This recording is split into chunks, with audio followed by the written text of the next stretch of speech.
Welcome back to Hubris, Twilight of the Hellenistic World. Before we experience turn 4, let's make a few corrections. First of all, our rebel, Achaeus, is actually supposed to be dead and gone, because... where is our player rate card? Something about rebels. I actually read this when I was recording last turn, but I forgot about it completely. Elimination?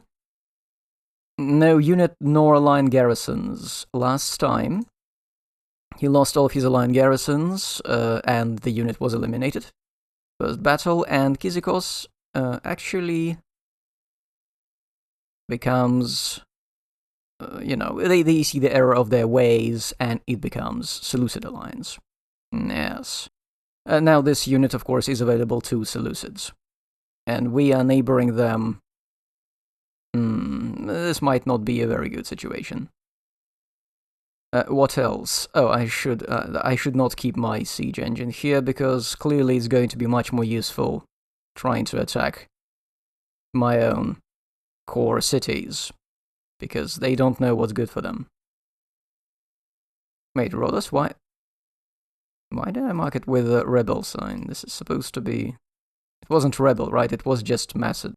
It's just Seleucid alliance. Yes. Is the Rhodos card in the deck? Yes. Right. Speaking of decks, there is another thing I missed.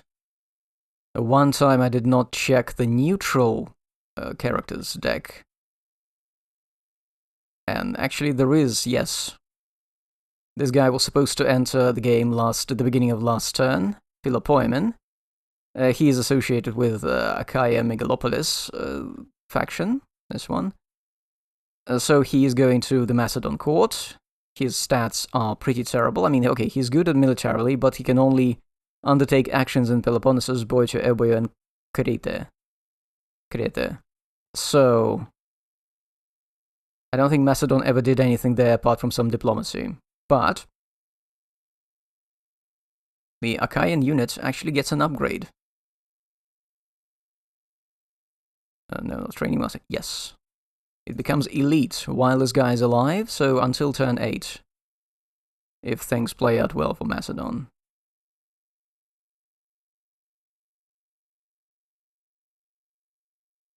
Okay, yes. So this guy, yeah, I don't think he affected much. Also, he has only 2 intrigues, so he would not have triggered intrigue at court. Everything is fine. Anything else? Oh, yes. There are no stronghold. First of all, these guys are supposed to be gone.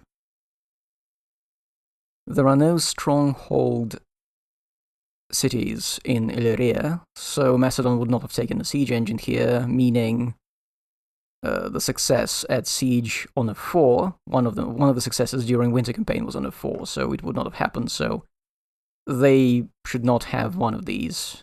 I'll take away Lysos, and I'll take this card, return to deck, and this costs, what, 1 victory point, I think? Is it? Yes, 1 victory point. I'm sure they'll catch up. Now, I think I've corrected everything. We're ready to prepare the deck. Is the marker on turn 4? Yes. Deck prep. 14 events in a deck. Alliance with Hannibal is still happening, but yeah. This war is going to be over soon, and then Rome is going to be unleashed. Wait. Speaking of Rome. Oh, wait. That was the Roman consul, right? I should put the Roman consul back on the map.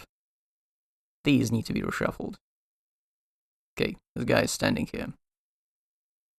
Anyway, we need to do the full sequence of play. Let's start. Deck preparation. Oh yes, we need to check all the new characters entering the game. I've just looked at the neutral deck, there is nothing there. Now, what about Macedon? Macedon gets 2 guys. Ah, my favorite portraits. How do I say these names? Iarchos and Polyphantos. Interestingly, he is a pirate leader, Iarchos. He's pictured here, depicted on a boat. And apparently he has some kind of special ability, pirate leader. I need to check if Macedon is actually going to use it, because it sounds like a good way to start a war. NPK Macedon will never use pirate leader. So we're not going to see piracy on high seas. Oh, why are you still here? You need to die. And yeah, Polyphantos has no abilities, except he has decent diplomacy and admin. He is probably good for something like chief minister. Unfortunately, we already have Alexandros with no diplomacy or admin skills working as a chief minister, because he's good at intrigue and he is good at this. So, although, wait a second, yeah, Alexandros is actually going to die this turn if Pheromone of Souls comes out. Wait, just one last check. Yeah, these are all turn 4 guys. Now let's see what Seleucids get. What's in their booster pack? Oh.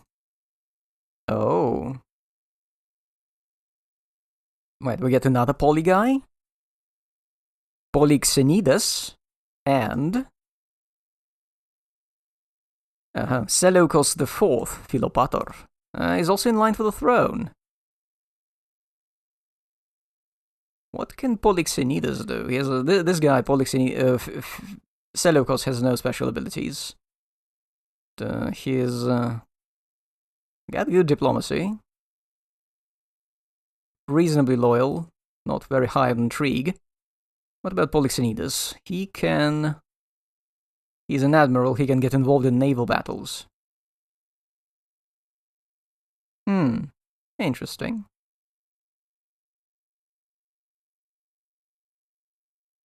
Maybe useful, maybe not. May fall victim to intrigue. Now, let's see what we get. Oh no. This guy is someone's son. Ptolemaios, son of Thraseas. Nice to meet you. I'm sure we'll regret it. Next. Another poly guy. What is... Being poly is very much in fashion here. Polycrates of Argos. Oh, he can cancel one hit. This is really cool. I wonder why so many of these characters are said to die on turn 4. Oh, turn 8, sorry. Oh, wait a minute. I suddenly remember why I remember Ptolemaios. As in, I remember him from my physical solo game.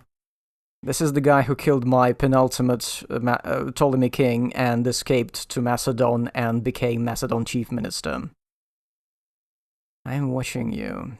Now, you think with a rating of with like intrigue rating of 2, this would not be so dramatic, but no. And finally, we get also this guy.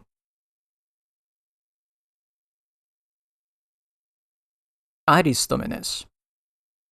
Okay, such a long word, and we're stressing on just the first letter. Okay, Aristomines, captain of bodyguards. No, this can be useful. This can be very useful unless he dies in court intrigue. Like right now. Don't have anyone else on turn 4. Okay. We have a very large cast. What else do we do? Yes, revenue. I need to calculate my taxes. Also, I'll recalculate my victory points. Okay, I've recalculated our VP, taking into account our territories, half a victory point for Lycia, 1 dynastic VP, and 3 renown on our king, soon to die, and we have 24 total VP, which is pretty good. Also, we make 36 in profits, so 12 plus 36 is going to be 48. Not bad. Primarily because nothing we control is ravaged. Yet. Right, what do we do next? Ah, yes. Let's roll for Romans. It's a 3. -1 if limited war, so it's a 2, 1 level toward medium. Roman belligerence rises. Now it can. Mercenaries phase. Okay, let's do this. The way we always do. Not forgetting that this time Macedon is going to bid for absolutely everyone. Right. Italians are busy fighting a war with or against Rome. We don't know. Galatians, nobody's bidding on them. Now, Seleucids might soon start, so I'm going to spend 2 and get Galatians. And where do I drop them? I don't like that. Okay, you know what? I'm going to drop Galatians in Syria. Cause I have a feeling we're going to be invaded. Once our king dies and, you know, the peace deal is no longer on the table. Next. Illyrians. They're here in the top. I could bid on them. I will bid on them. Okay, let's roll for what's their face? Yes, Macedon. What do they get? It's a 2. Now for me, it's a 6. Guess I'm spending 6 to get Illyrians, which I'm not sure they're worth 6, but I'm going to do that. Also, I should remove the ravaged marker. Will I put them in Syria? Yes, I will put them in Syria because I want some insurance. Next. Mysians. Here. Oh, we're having a... Finally, so there's some competition for these guys because now Seleucids are going to bid. What do Seleucids pay for them? 5. And I? 6. Yes, I'll have to pay 6 for these guys? Okay, we'll go broke today. We'll go very, very broke. Let's try to secure the mercenaries. Now the question is, do I drop them in Syria or do I drop them somewhere else? One good piece of news here is that no one but me will be able to bid on the Cretans, so I'll drop them in Ionia. These guys, no, you still go to Syria. I need you here. Flip. Ptolemy owner. Next, Arcadians. Macedon gets them, there's no competition.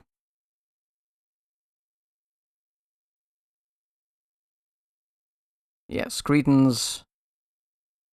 I'm the only one who can bid on them, so I spend another 2. And I'm going to drop them here in Ionia, just in case. To discourage potential invasions.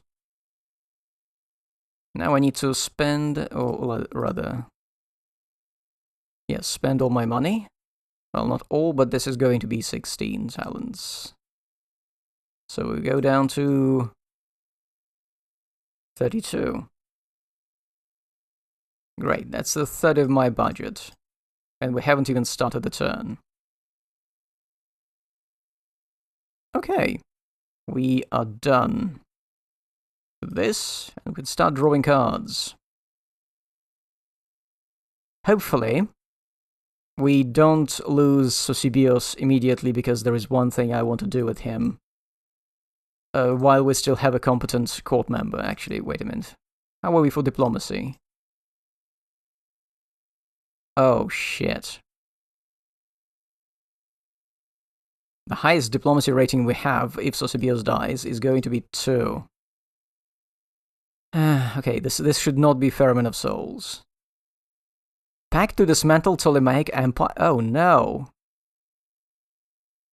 Antiochus III and Philippos V allegedly made a pact to dismantle and appropriate parts of infant Ptolemaios' V kingdom. Ptolemaios V is not even on the throne. Oh no. Ptolemaios has influence in the Senate.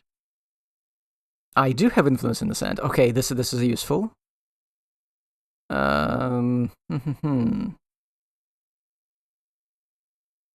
Oh, wait, if Kingdom has influence in the Senate, pays 5 talents and activates leader to check. Interesting. Wait a second. I need to see if any of the bots are actually going to try this. 32.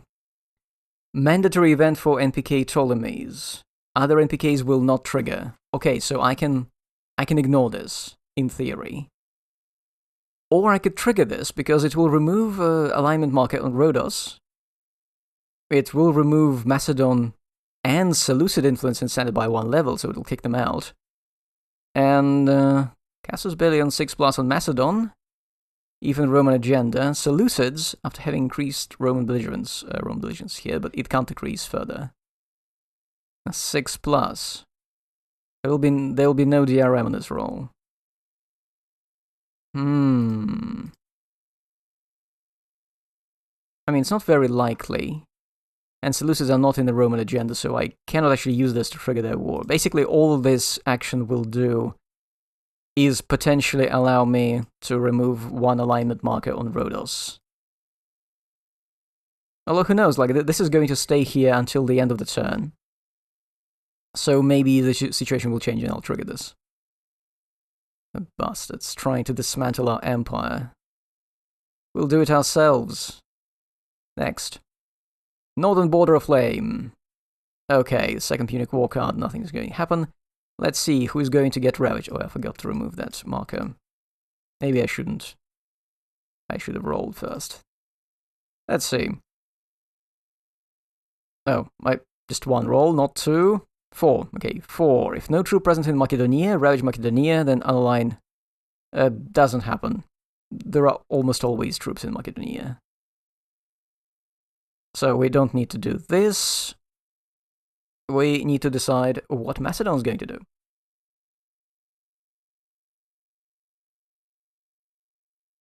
Okay, so the dice tell me to campaign in Aetolia Epirus. Macedon is going to go here, exactly where they have, where the Roman consul is chilling. What is the Roman consul's force level? It has 1 Roman legion, so it's 1 elite unit, plus it has this guy.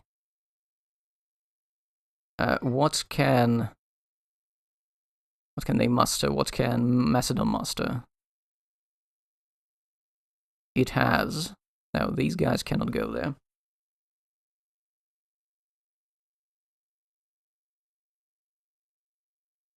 Achaeans and Spartans, no, they won't go there.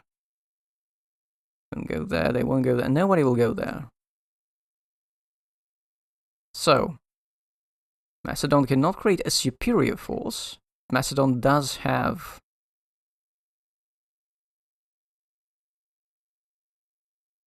It's definitely not undefeatable, because by the game's logic, if they roll a single 1, they will be able to take out the Roman Legion, and if they roll a 2, they'll be able to take out the other guys, the Aetolians. Because the problem is they're going to attack into the, the rough terrain. So the Romans and the Aetolians are going to roll first. And it's going to be a bloodbath. But hey, maybe this will teach Macedon something.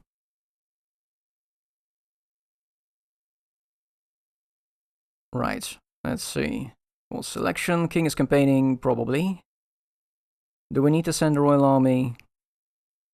Yes, most likely. Right, bring 1 or more elite troop than enemy, or if tied on elite troops, 1 more regular troop. Try to have at least the same number of hits throughout his defenders. Yes. Yes, they can do that. They can do exactly that. They will literally take the entire force they have in Macedonia.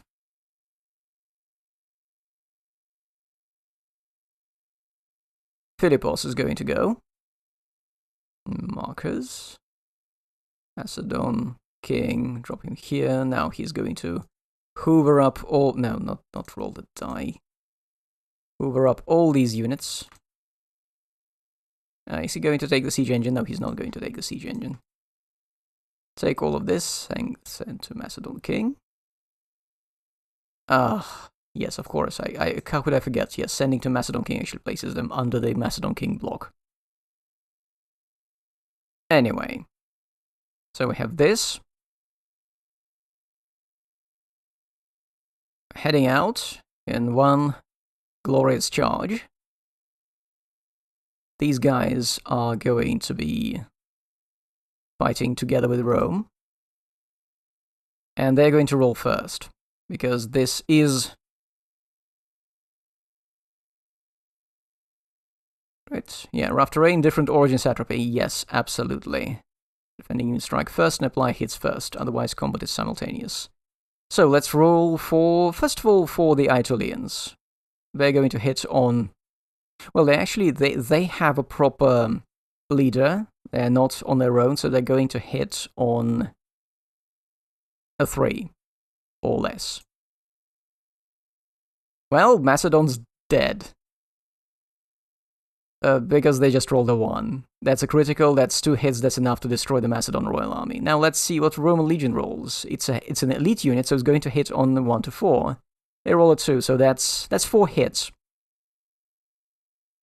And this is an attack into rough terrain, so it's going to eliminate these units before they even get a chance to roll. Dispersed. And now... Also, they defeated the king, so this guy is going to lose. Decrease, decrease. He's going to lose renown. Decrease, decrease. Wait. Going to lose 2 renown. So he actually should have less VP than his total, than his territorial, which is pretty terrible. This goes away. And next, we are going to find out what happens when you lose a war to Rome. Where is the play rate card? Macedon surrender. If never surrender to Rome, if defeated with royal army in land battle versus Rome, must surrender immediately.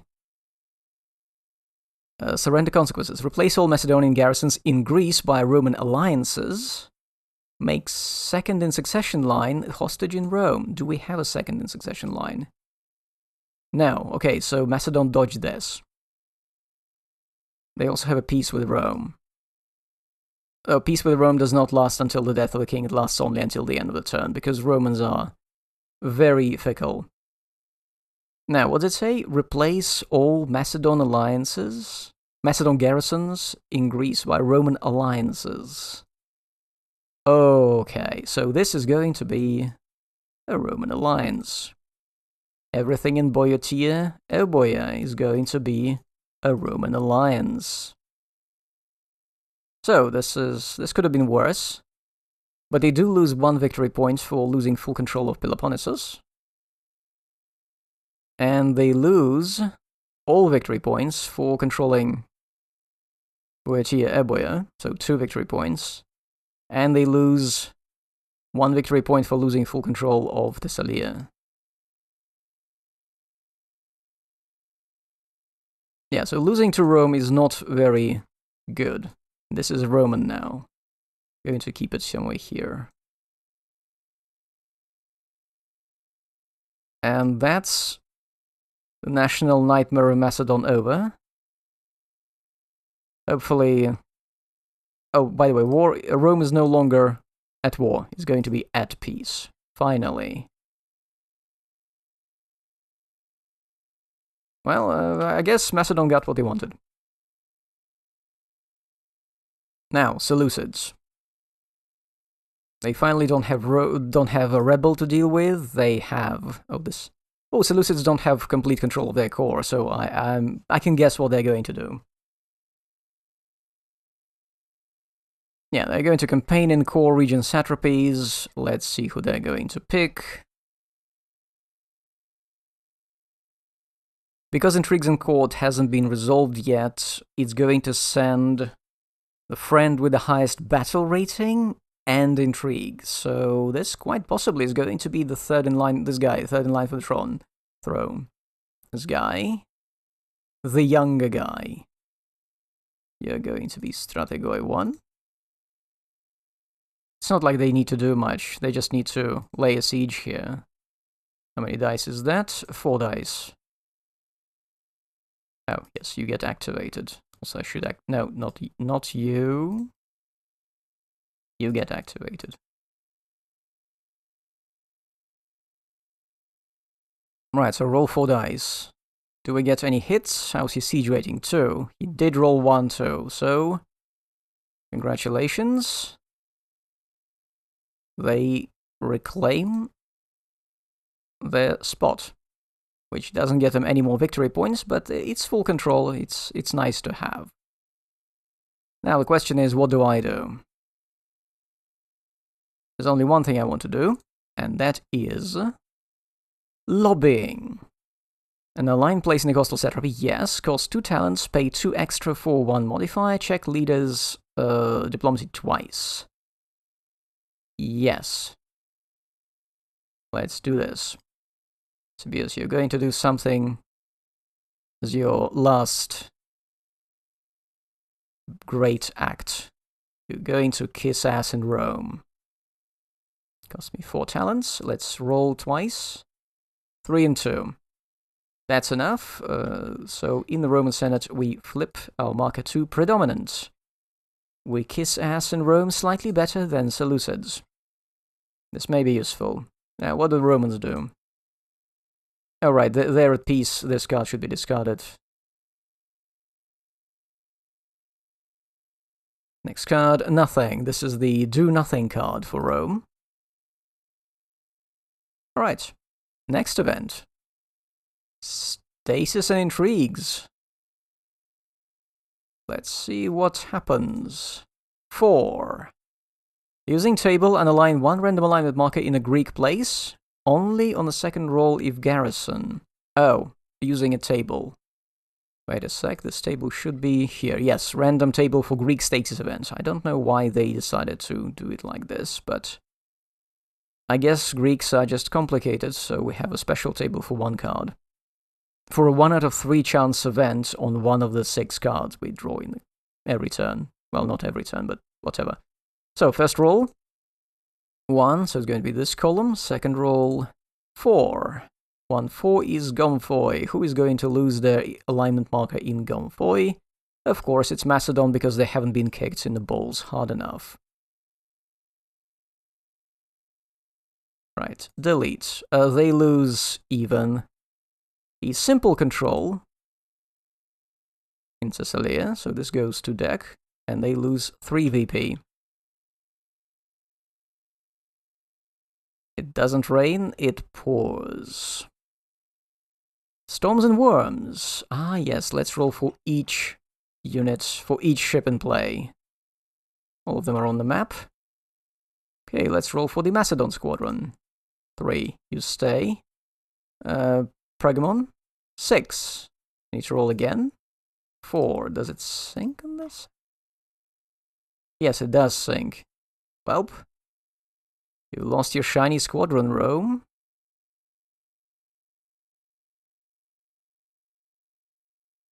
Then, there are no Roman squadrons. Let's roll for the Rhodian squadron, which is the elite naval unit. No, it stays. Seleucid. 6.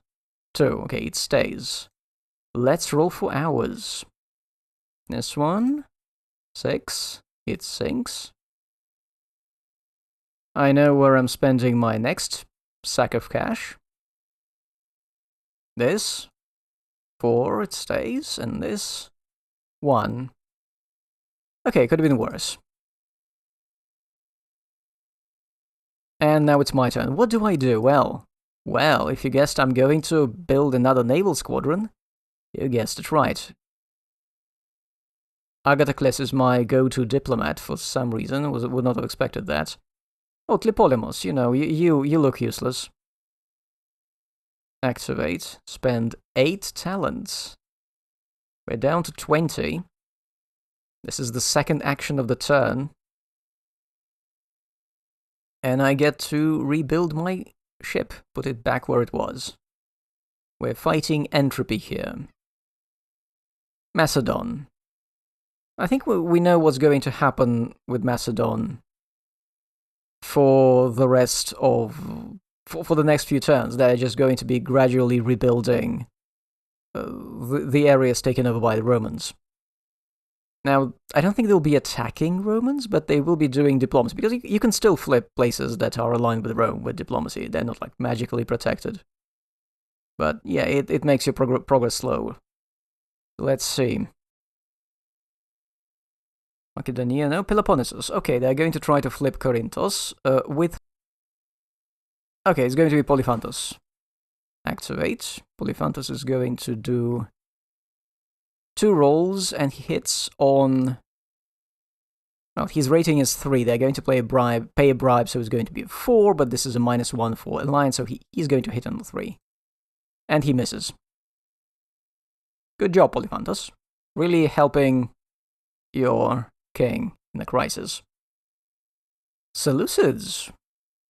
Now you have no problems. What are you going to do? Seleucids have rolled a 4. 1+ leaders with a diplomacy icon available, either not predominant or other influence to be reduced in Senate. They're going to try to undo everything that Sosibios has done there. Why do they hate us so much? Okay, which of their leaders is going to be good for diplomacy?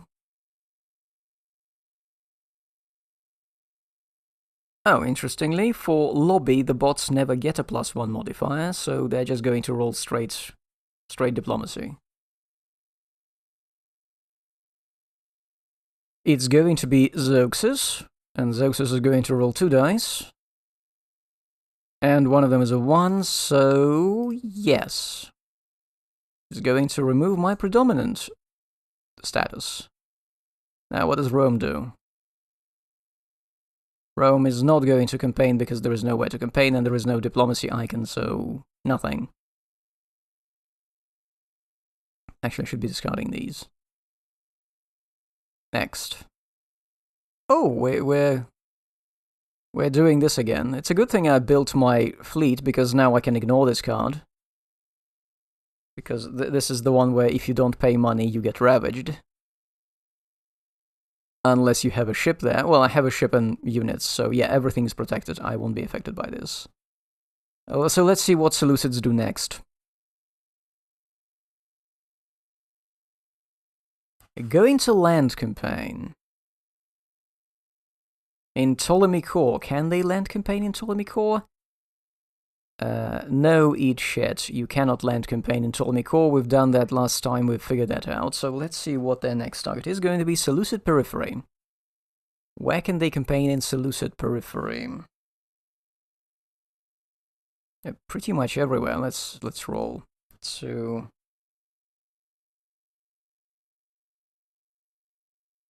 Mysia. Ooh. Ooh, okay. We need to check this. This has to be run with some more... We need to check whether they're going to declare war, because attacking anything in Mysia would mean declaring war on Rome, potentially. Wait, let me see. Player rate cards, Rome. Attack on place with Roman alliance or Roman allied minor units. It happens on a 5. Initiating a war or casus belli. Okay, and PK with a king will declare war or risk a casus belli if it succeeds at a check against its kid's battle rating. Natural roll of 1 is always a success. If against Rome, after first surrender, only on a natural 1. So let's see. Let's look at their court, first of all. and see if we have any modifiers to this roll. To hit modifiers, -3 if only one leader with... Oh, wait, these are not die roll modifiers, these are to hit modifiers, so like difficulty checks. The default difficulty is 4. So 4 minus 3 is 1 plus... Okay, so it's going to be on a 2. On a 2 is going to start a war against... Potentially start a war against Rome. It's a natural 1. Okay, Seleucids are looking for trouble. Now, I need to check how we... This is barely thresholds. Give me a second.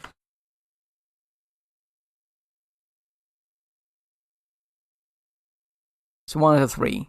If it's at least equal, so it's going to be hit on a 5 on a 6. War is going to declare war on Seleucids. It's a 4. Okay, they dodged the bullet. So Seleucids are going to attack, and there is a chance for renown. Yes, so the king's going to go. Let me drop the marker here. It needs... It will need to bring 1 unit. It's going to bring the royal army. It's going to bring the siege train because there is a stronghold. There are 2 strongholds there. Where is my siege train? There is a siege train. And do I need to bring any more units? No, I don't think so. Primarily because this is already a superior force. And yeah, they're going to have no problem steamrolling in. So they go in. These guys flip. They're regular units. So what does Pergamon roll? A 3. That's going to be a miss. Here we have an elite unit which hits, which is going to hit on anything from 1 to 5. It's a 4. Okay, these guys are dead.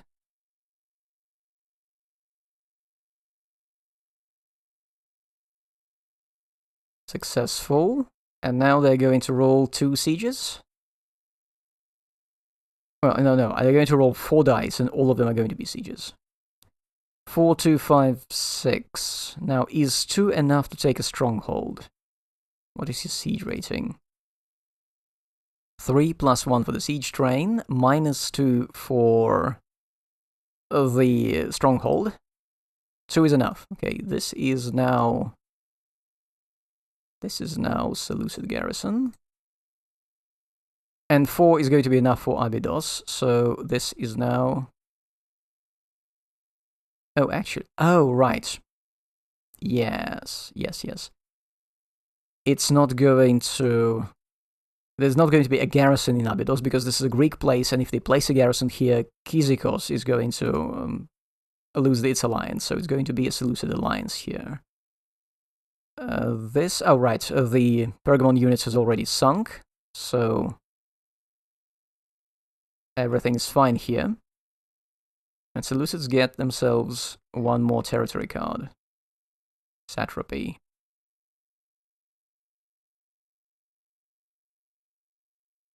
At least someone's getting somewhere. Well, that was exciting. Potentially fatal, but thrilling. Now, what do I do? You know what? I'm going to do what I did last time. I'm going to send Sosibios. I have a feeling he's gonna die. Gonna spend 4 talents. Gonna roll twice to get ourselves predominant in Rome. Yes, successfully. Flip. Rome. Next card. Nothing. Well, 1 ship. Not sure what it's going to be doing there. No, that's a legion, they don't swim. They can't swim. Okay, this card is discarded. This was the 3rd regular card. Scopas exiled. Scopas becomes available. All kingdoms may immediately bid to add him to their court. Let's see what we get.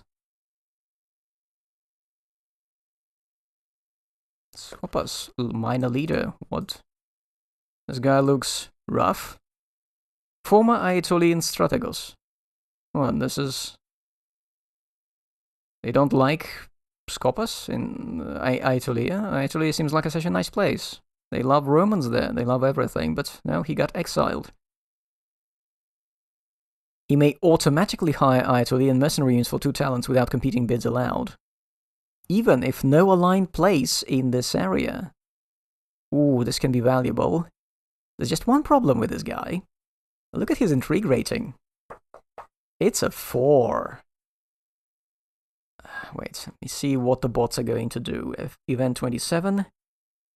Resolve as mercenary with all kingdoms. All kingdoms. Do I not get to abstain? Because if this guy joins, he's gonna murder some people. Okay, all kingdoms. Fine. Maybe he comes to me. I could use a very cheap mercenary. Right, first, let's roll for Macedon. 4, Seleucids. 3, and me. 2. Well, Macedon gets this guy. I'm sure they're going to enjoy his company. Do they actually use his ability?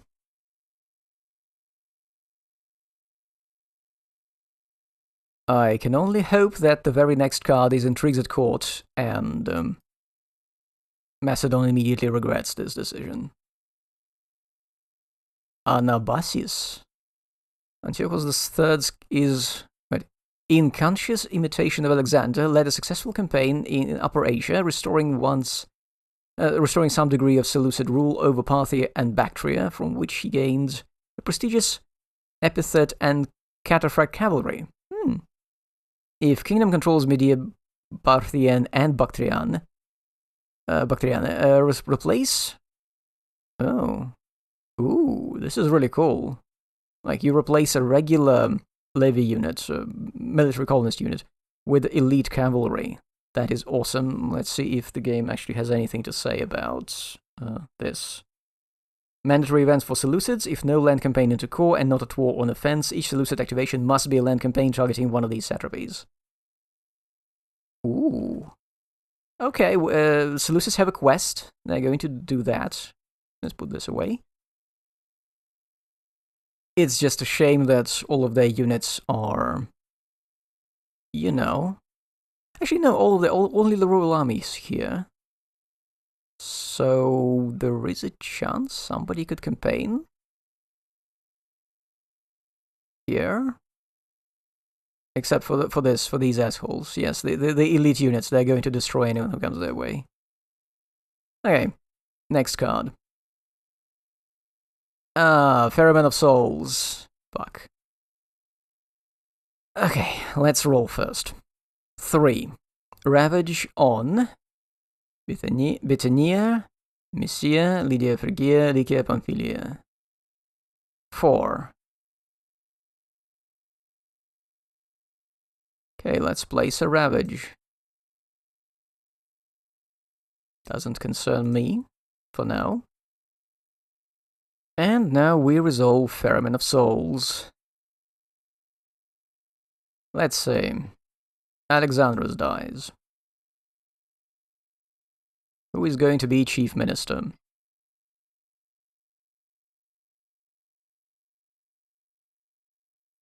Okay, admin rating of 2+. If possible, appoint friend with highest sum of admin and intrigue.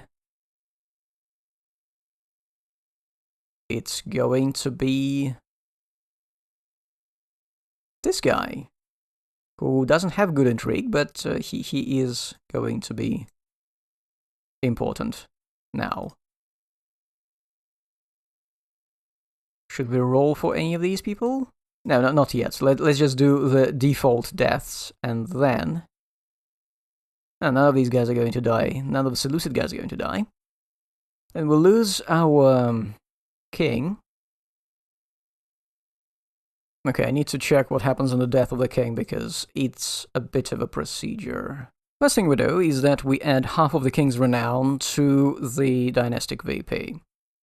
half of 3 is going to be 1.5. We'll round up, so it's going to be 2. We had 3 dynastic VPs. This no longer counts. So we're down to 23 victory points. This guy is out of play. Our peace deal with Seleucids is no longer valid. Fortunately, Seleucids are distracted because they're going to try campaigning up north. So we're kind of safe for now, which is very useful. Wait, do we get our next king on the next turn? Yes, we get our next king on the next turn. So that is helpful because, well, none of the characters here have this marker between their death date and the portraits showing that they're in line for the throne. So we don't have any king now. We can't have any king now.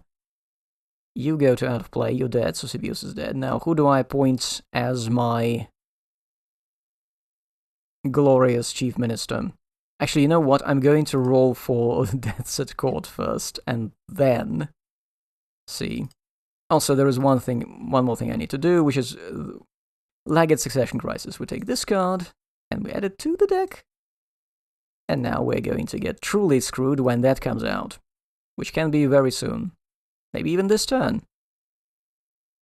Now, let's roll for all of these people who did not die of time. This new Polyphantos. 4/6. Right. Oh! Oh! This guy's dead.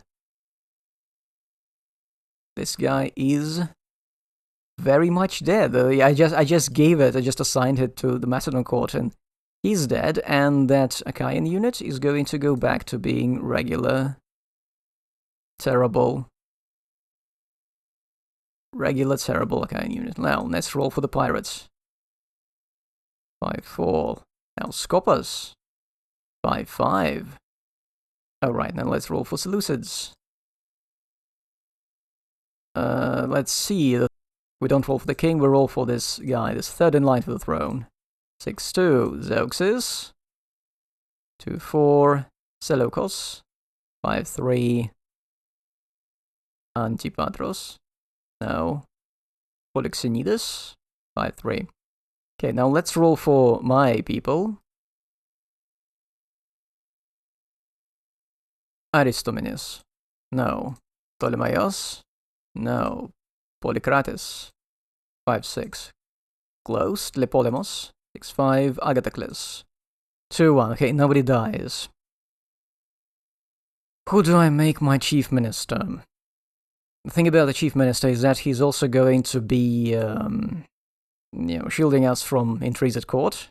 So his intrigue matters. I think I have only one real candidate. It's going to be Polycrates, because he's got some Diplo, he's got 3 admin, which is useful, he's got 3 intrigue. Yeah, let's make him the chief minister.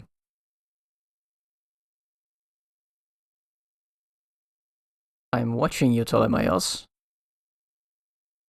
Right, so that was the worst we can get this turn. Also, yeah, we don't have a peace with Seleucids now. Fortunately, they're not going to be touching us anymore. And what else? Ah, yes. We've got Succession Crisis in the deck. Yes, I've done that. We cannot declare war on anyone at this point. Until we have a king, we cannot declare war. But war can be declared on us. In that case, we just sort of place an empty marker on our empty king place, and when our next king comes, the first thing that happens, the first thing that drops into their lap is the ongoing war. That's going to be fun. Now, well, Seleucids, what are you going to do? We kind of know what you're going to do.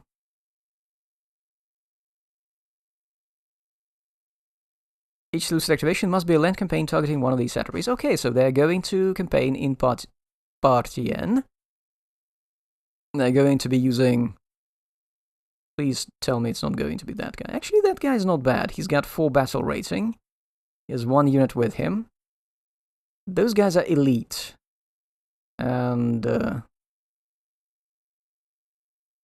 I don't think they're going to... They can't, summon royal army from the other end of the map. So they'll have to make do with the regular units. Wait a minute, they do have some interesting battle abilities. Oh, right, this guy is not at court, so he won't be able to flip one of the units as to elite side. Remember, this had this ability. They must try for that promise of sweet horse, heavy horse.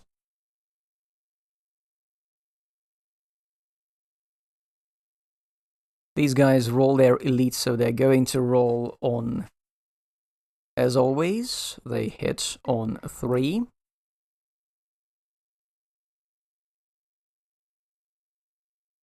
So let's roll for the Parthians. It's a 2, so they are going to score a hit. And they're scoring this hit right now, because this is rough terrain. They're in the mountains. Dispersed. And now you try to attack. It's a 5. It's a miss. Right. That is a defeat. So he's going to place renown marker.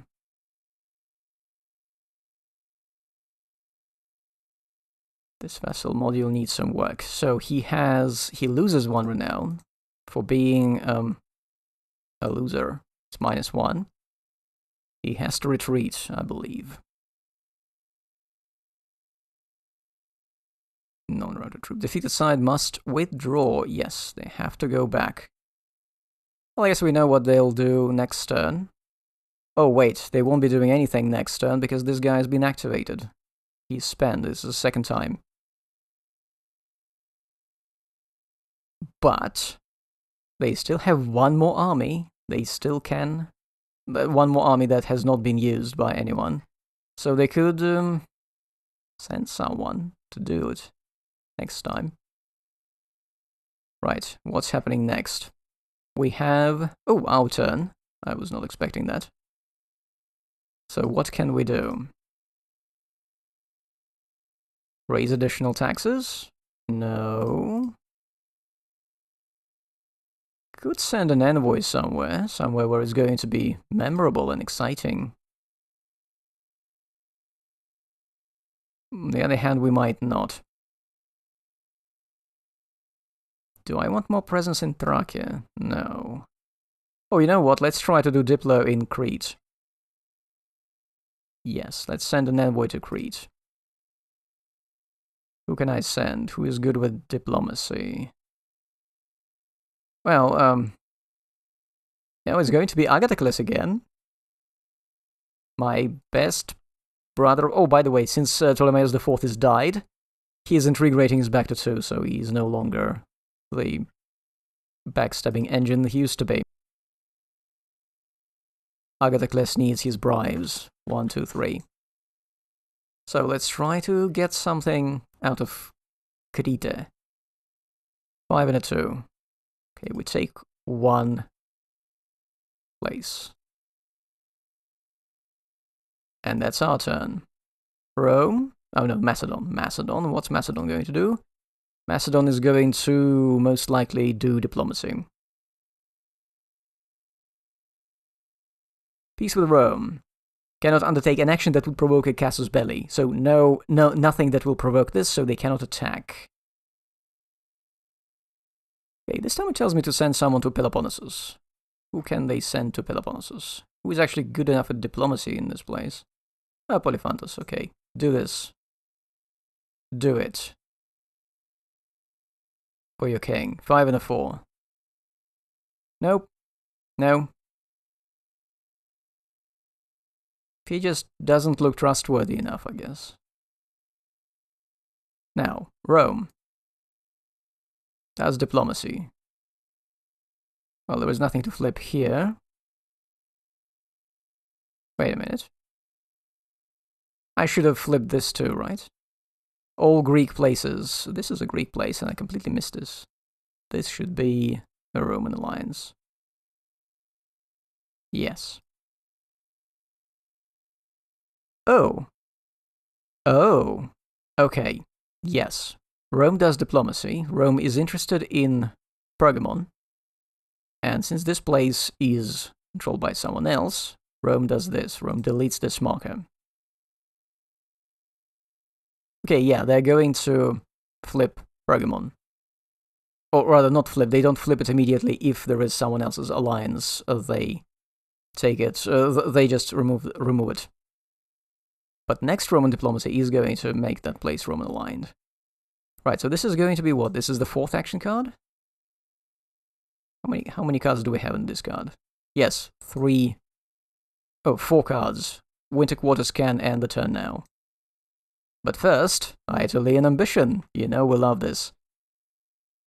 1. 3. And align 1 random alignment marker from Thessalia. Oh, which one is going to be? 1 to 3. The Macedon one? 4 to 5. 4, 5, 6. Well, it doesn't specify that Roman alignment markers are exempt from this, so yeah, it's going to be a flip between these two. 6 is going to be Roman. Okay. Ambitious generals. Do we have many friends on the map?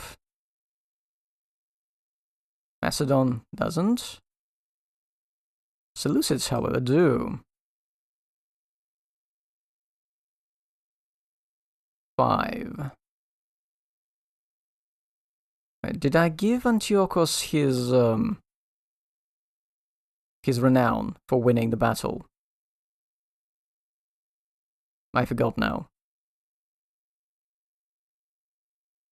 I'll review the footage later, but for now, I think I should have given them. Anyway, we need to check every on-map friend for adjusted loyalty with kings. Renown is modifier of difficulty. Antiochus the Younger. 2. Successful. So nothing is going to happen. We can proceed to our normal turn sequence. Macedon. Macedon is going to do more envoy. Yes, Macedon is going to do so much more envoy.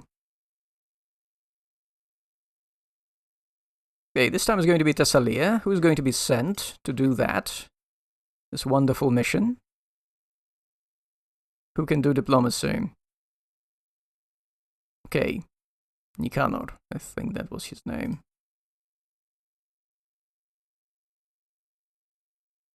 Roll 2. Okay, 1 success. Let's take this place. It's a stronghold, it's a port. Macedon can use all of that. Place, Macedon, alliance. Next, me again. Well, let's just keep sending Agathocles to Crete. Dude, you've got a vacation. Let's roll. 1 should be enough. Place Ptolemy alliance. We now have half a victory point for Crete. You know what that means? Absolutely nothing, because we already have half a victory point for another satrapy. And these two just add up, and we were rounding up anyway, so doesn't do much. But we have another card. Next. Seleucids. Right, you are on your holy mission to attack this place. Who is going to go? It's kind of amazing we haven't resolved intrigues at court yet. Well, it's going to be Zeuxis? No, I don't think this is a good idea. If tied, always use fresh leaders first, so it's going to be Seleucus. You are going to be Strategoi 2. Congratulations on your appointment. No, not that. Locks. You're going to go here, you're going to take this one, last unit. And I think this guy... I think I forgot to give this guy his renown. 1. They should have 1 plus 1 VP. Right, now. Parthians are rolling. It's a 5, it's a miss. And Seleucus is going to roll 2. It's a 3, it's technically a hit, but it deals only 1 hit, and you need 2 to defeat an elite unit, so nothing happens. This is an indecisive battle. But next time, if they stay here, the turn doesn't end. They will be able to campaign right from the satrapy, so there won't be an advantage. They won't roll first. As if that's going to change anything. Meanwhile, Rome. Diplomacy. Rome has Pergamon now. This is discarded. Oh! Oh! Oh no.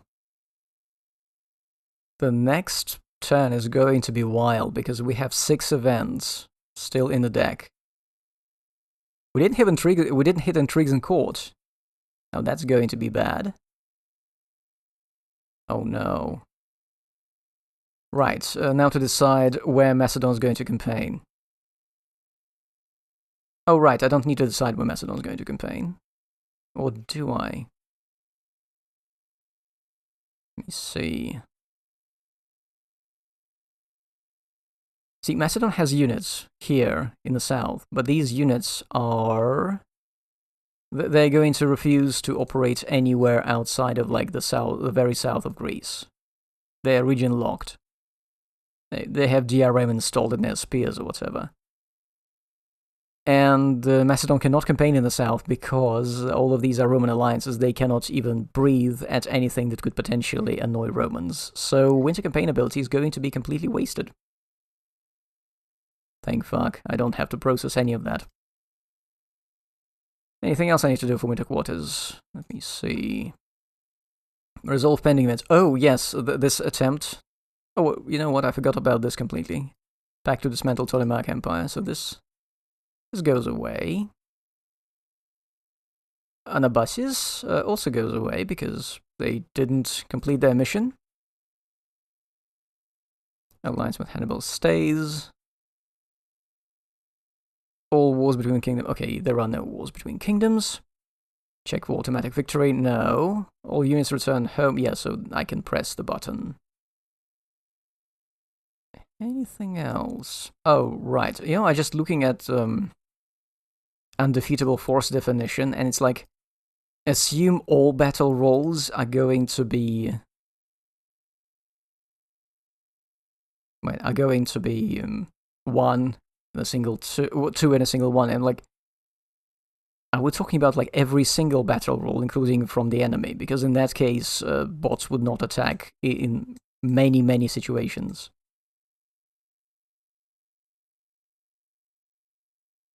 Now we'll do our inflation. I lose half of my treasury, so I'll lose 6.5. I end up with another 6.5, which rounds up to 7. Yes, everything's correct.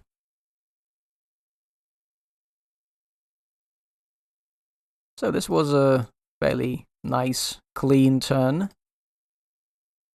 with a relatively low body count on the ground.